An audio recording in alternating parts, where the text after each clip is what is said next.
اگلا باب امام بخاری نے قائم کیا ہے باب اذا لم یتم السجود، یعنی اس بات کا باب کہ جب کوئی شخص سجدوں کو مکمل نہ کرے. جیسے بعض اوقات تیز سے سجدے کرتے ہیں، آپ نے دیکھا ہوگا کہ یوں رکوع میں گئے، ابھی پورا نہیں اٹھ پاتے، فوراً ایک دم سجدے میں، اور پھر سجدے میں ایک گئے پورا تھوڑا سا اٹھیں گے فوراً دوبارہ سجدے میں. یہ مزدور جو بیچارے زیادہ تر ہوتے ہیں نا، یہ روڈے کھودنے والے اور اس طرح کے، ان کی کبھی نماز آپ پڑھتے ہوئے دیکھیں، اتنی برق رفتاری سے نماز پڑھیں گے تو یہ رکو گیا فوراً سجدے. نبی کریم صلی اللہ علیہ وسلم نے، یہاں تو یہ حدیث نہیں ہے، دوسرے مقام پر ہے، سرکار نے ایک شخص کو اس طرح تیزی کے ساتھ سجدہ کرتے ہوئے دیکھا تو فرمایا کہ اس طرح سجدہ نہ کرو جیسے مرغا دانہ چگتا ہے. تو آپ نے دیکھا کتنی پیاری تشبیہ دی سرکار نے. مرغا جو ہے وہ یوں ٹک ٹک ٹک ٹک ٹک ٹک دانہ کھاتا رہتا ہے، پورا سر نہیں اٹھائے گا بلکہ بس یوں. اسی طریقے سے سجدہ ہے، ویسے لوگ کرتے ہیں سجدہ یہ اٹھے فوراً یہ، ارے بھائی پورا آپ کو اٹھ کر بیٹھنا یہ واجب ہے، اس کے بعد اگلا سجدہ کریں.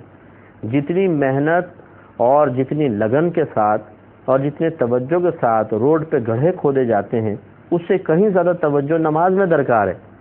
لیکن اس پہ توجہ اس لیے کہ اس کے آخر کے اندر پیسہ ملے گا، اور نماز کے بدلے میں تو جنت مل رہی ہے، اس پہ توجہ نہیں ہے. یہ عقل کا فطور جو ہے، اللہ تعالیٰ بس سمجھ عطا فرمائے کہ انسان سوچتا نہیں ہے کہ دنیا کے چند ٹکے اگر ہاتھ میں آ بھی گئے کتنے عرصے ہم کھا لیں گے. لیکن اس کے لیے جو عمل کر رہے ہیں اس میں محنت بھی کر رہے ہیں، مشقت بھی ہے، دھوپ بھی ہے، گرمی بھی ہے، اور مکمل توجہ کے ساتھ انسان کر رہا ہے. اور جس کو ٹھنڈے پنکھوں کے اندر یا اے سی کے اندر ادا کرنا ہے، مشقت بھی نہیں ہے، سختی بھی نہیں ہے، اور اس کے بدلے میں حوریں ہیں، جنت کے محلات ہیں، جنت کی نہریں ہیں، ہزاروں غلام دیے جائیں گے خدمت گزار، اور اللہ کی رضا اس سے حاصل ہوگی، اسے اتنی بے دردی کے ساتھ انسان ادا کرتا ہے، کچھ امتحان ہے. تو پھر یہ بے عقلی اور جہالت ہے یا نہیں، ہمیں خود فیصلہ کرنا چاہیے. تو اس سے ہمارے وہ نوجوان بھی ذرا درس حاصل کریں جو تیزی کے ساتھ نماز ادا کرنے کی کوشش کرتے ہیں. پہلے حدیث دیکھ لیں پھر میں اس پہ کلام کرتا ہوں. حضرت حذیفہ رضی اللہ تعالی عنہ کے بارے میں یہ لکھا ہے کہ آپ نے، یہ حدیث نمبر ہے 389، ٹھیک ہے، ہم ترتیب سے چل رہے ہیں.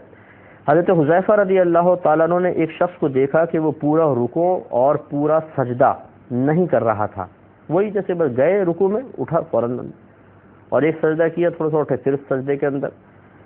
جب اس شخص نے نماز پڑھ لی تو حضرت حذیفہ رضی اللہ تعالی عنہ نے ارشاد فرمایا کہ تم نے نماز نہیں پڑھی، یعنی حالانکہ نماز پڑھ رہا، فرمایا تم نے نماز نہیں پڑھی، اور میرا گمان ہے، یہ راوی کہتے میرا گمان ہے کہ آپ نے یوں کہا کہ اگر تم اسی طرح نماز پڑھتے ہوئے مر گئے تو نبی کریم صلی اللہ علیہ وسلم کی سنت کے غیر پر مرو گے. یعنی سرکار کی یہ سنت نہیں تھی جیسے تم یہ نماز ادا کر رہے ہو تیزی کے ساتھ، اور آپ نے فرمایا تم نے نماز پڑھی نہیں. تو اس سے بھی استدلال کیا ہے فقہا نے، اور ہم علماء احناف کے نزدیک بھی یہی مسئلہ ہے کہ رکوع کے بعد سیدھا کھڑا ہونا، جس کو قوما کہتے ہیں، یہ واجب ہے، اور اس کی کم از کم مقدار ایک بار سبحان اللہ ہے. سمع اللہ لمن حمدہ کہہ کے سیدھا کھڑے ہو جائیں، پھر کھڑے ہو کر کہیں ربنا ولک الحمد. تو ربنا ولک الحمد جب اتنا لمبا ہم کہیں گے تو ایک بار سبحان اللہ کی مقدار آرام سے پوری ہو جائے گی، یہ واجب تھا. پھر ہم سجدے میں جائیں اطمینان سے، پھر سجدے سے اللہ اکبر کہہ کر بیٹھیں، اور ایک بار سبحان اللہ کی مقدار کم از کم بیٹھے رہیں، پھر اس کے بعد اللہ اکبر کہہ کے اگلا سجدہ کریں. یہ دو سجدوں کے درمیان بیٹھنا جلسہ کہلاتا ہے. تو قوما اور جلسہ یہ دونوں واجب ہیں. اگر کوئی غلطی سے اس کو ترک کر دے، توجہ نہ رہے، تو آخر میں سجدہ سہو واجب ہے، اور جان بوجھ کے سستی کر کے کرے گا تو یہ نماز واجب العیادہ ہے، اس نماز کو زندگی میں دوبارہ پڑھنا واجب ہوتا ہے. تو اب یہ مطلب اسی طرح ہمارے، جیسے میں عرض کر رہا تھا، یہ مزدور طبقہ ہے، اور ایسے ہی یہ پڑھا لکھا طبقہ جو ہمارے اسکول، کالجز، یونیورسٹیز کے نوجوان ہوتے ہیں خاص طور پہ، ان کی نمازیں آپ دیکھ لیں. ابھی جو عام صحیح نماز پڑھنے والا ہے اس کی الحمد بھی ختم نہیں ہوگی، یہ 2 رکعتیں ختم کر چکے ہوں گے، اور وہ پہلی کے سجدے میں جائے گا، یہ سلام پھیر لے کے بھاگ بھی لیں گے.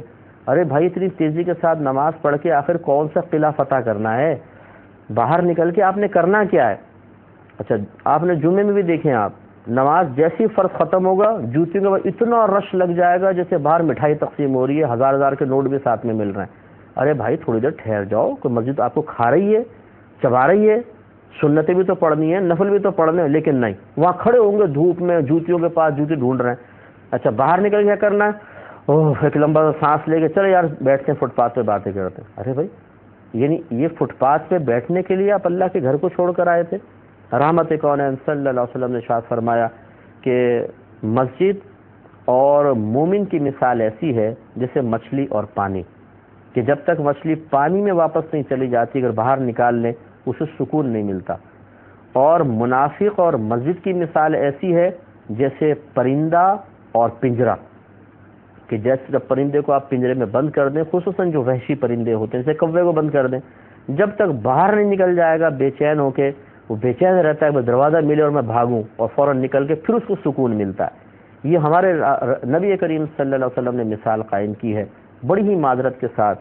جو ہمارے مسلمان بھائی اس طرح کرتے ہیں کہ مسجد میں گئے اور نماز ادا کرتے ہی قلب پہ ایک بیزاریت سی طاری ہوتی ہے اور فوراً بھاگنے کے چکر میں ہوتے ہیں، یہ مومنانہ صفت نہیں ہے، یہ منافقانہ صفت ہے. نبی کریم نے منافق کی علامت اور نشانی قرار دی ہے. مومن مسجد میں سکون پاتا ہے، اس کا دل چاہتا ہے کہ میں اور وقت گزاروں، لیکن ٹھیک ہے چلے دنیاوی مصروفیت ہے جی، اسکول جانا ہے، کالج جانا ہے اور کام ہے، تو وہ بیچارہ پھر نکل جاتا ہے، لیکن دل چاہتا ہے دوبارہ اللہ کے اس پاکیزہ گھر کے اندر جاؤں، عبادت کروں. کہ وہاں جب تک آدمی بیٹھتا ہے گناہ سے بچتا ہے، نفس و شیطانی گرفت کمزور رہتی ہے، عبادت کرنے کا موقع ملتا ہے. جن جگہوں پر وہ عبادت کرے گا یہ بروز قیامت اللہ تعالیٰ کی بارگاہ میں اس کی عبادت پر گواہ بنیں گے، سفارش کریں گے، اتنے سارے فائدے وہاں حاصل ہوتے ہیں، تو اس کا دل چاہتا ہے کہ میں یہاں پر آؤں. تو اب اگر آپ اور میں ہم چاہیں کہ اپنے اندر مومنانہ یا منافقانہ علامت تلاش کریں اور دیکھنا چاہیں کہ ہے یا نہیں ہے، تو اس کا ایک طریقہ یہ بھی ہے. مسجد سے اگر کوئی بیزار ہے، مسجد میں دل نہیں لگتا ہے، خصوصاً جب دوستوں کے ساتھ آ جاتے ہیں، ایک دوست نماز پڑھ کے نکل گیا تو نماز پڑھتے پڑھتے دیکھیں گے کہ فارغ ہو گیا کہ نہیں، اچھا وہ فارغ ہو گیا تو جلدی نماز پڑھ کے فوراً بھاگیں گے. ابھی یار تم نے انتظار بھی نہیں کیا، میں نماز تو پڑھ لیتا، بس وہ فوراً باہر نکل گئے. اللہ تعالیٰ کو راضی نہیں کرنا ہے، دوست کو راضی کرنا ہے. اللہ کی طرف توجہ نہیں ہے، دوست کی طرف ہے کہ دوست سارے باہر نکل گئے اور باہر جا کے ابھی بس لڑکیوں کی باتیں کرنی ہے، عورتوں کی باتیں کرنی ہے، فلم ڈراموں کی، کرکٹ پر تبصرے ہوں گے، سیاست پر ہوں گے. اللہ کی بارگاہ میں کھڑے ہونے کو دل نہیں چاہتا. اور میدان معاشر میں جا کے پھر اسی رب سے جنت کا سوال ہوگا کہ اللہ تعالیٰ آپ جنت میں بھیج دے، اعلیٰ مقام بھی عطا فرما دے. وہاں پہ کھڑے ہو کے پھر سیاست دانوں سے یا اپنے دوستوں سے جنت طلب کر کے کوئی دیکھے تو صحیح. تو معلوم یہ ہوا کہ تھوڑی سی ہمارے اندر سمجھداری کی کمی ہے. ہم اپنے آپ کو بڑا ذہین اور ڈیڑھ ہوشیار سمجھتے ہیں، بڑی بڑی باتیں کرتے ہیں. کوئی اگر ہمیں اس طرح باتیں بول دے تو اس سے ناراض بھی ہو جاتے ہیں، لیکن یہ نہیں سوچتے کہ ہم غلط کر رہے ہیں، اس کو تھوڑا سا تبدیل کرنے کی ضرورت ہے. مسجد ایک بہترین مرکز ہوتا ہے، اس سے اپنا دل لگائیں. ہمارے نبی کریم صلی اللہ علیہ وسلم نے مسجد کے ذریعے ہی پوری دنیا کے اندر اسلام کو پھیلایا ہے. مسجد کے ذریعے آپ مسجد میں تشریف فرما ہوتے تھے، قافلے آتے تھے، آپ سے ملاقات ہوتی تھی، آپ ترغیبات دیتے تھے، لوگ مسلمان ہوتے تھے، اسلام قبول کرنے کے لیے آتے تھے، انہیں تبلیغ دین کا طریقہ سمجھا کے بھیجا جاتا تھا اور پوری دنیا کے اندر اسلام پھیل گیا. تو مسجدیں ہمارا بہترین مرکز ہیں، اس سے اپنا تعلق ہمیں مضبوط رکھنا چاہیے.